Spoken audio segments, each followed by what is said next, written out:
securing your personal information can be as simple as changing your password, but many of us don't do that often enough, leaving the door wide open for hackers.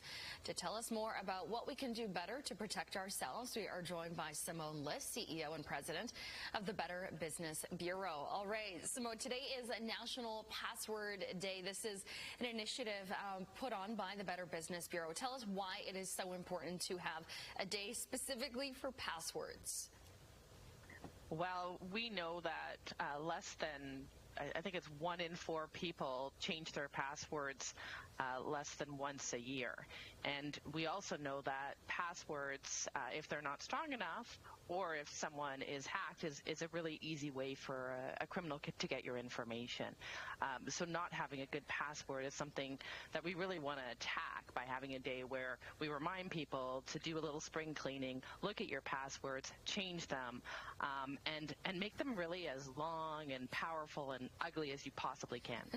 So what do you mean by an ugly password? Well, I mean, a pretty password might be, my name and a number 37, but that's not a strong password. So one thing we really want to encourage people to use is a mixture of, 12 to 18 characters where it looks like really gibberish. And one really good way of doing that is to use something called a passphrase. A passphrase is a combination of a phrase and a password. And so what it does is it takes something like Somewhere Over the Rainbow is my favorite tune, and then it turns it into characters and digits so it allows you to remember it. So maybe sum becomes the number sign or the sum button. You use zeros for O's, and then you add in some punctuation. So somehow now you've got an easy to remember password that's actually a passphrase.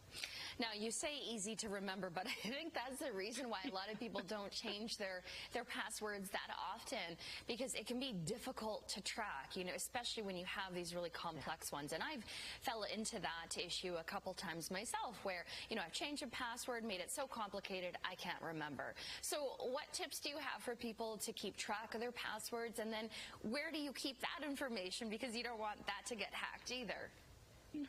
Well, you're right. I mean, it can be challenging. I think there's a study that says that, the average person has something like 70 to 80 passwords, and we really do encourage people to use different passwords for different accounts.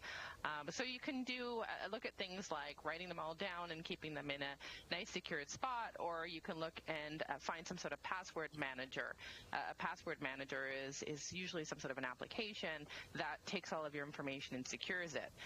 Just remember that if you're going to use a password manager, then you also need to have a really good secure password for that manager and make sure that it has some sort of validation process that if you do forget that password, someone else can't sign in for you. It's kind of like the chicken and the egg, what comes first there with the password. So you mentioned 12 to 18 characters.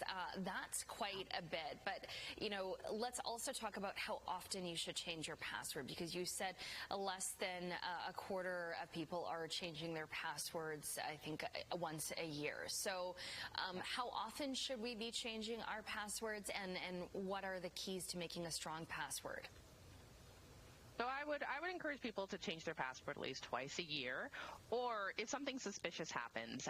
So, for example, if you accidentally click on a phishing email, or you accidentally download something that you shouldn't have, or your friend tells you that they didn't send you that email that you didn't realize wasn't from them, and you open their picture, I think at that point that's a reminder that you need to take a moment, go in, update all your passwords, update your firewall, update your antivirus password to make sure that there hasn't been, so your antivirus software to make sure there hasn't been any sort of a data breach. So those are some really important things that you need to do. To answer the second part, which is how to make a password effective. It's got to be a mixture of characters, numbers, and then obviously capitals and small letters. All right. Well, a really good reminder today, Simone. Thanks so much for joining us.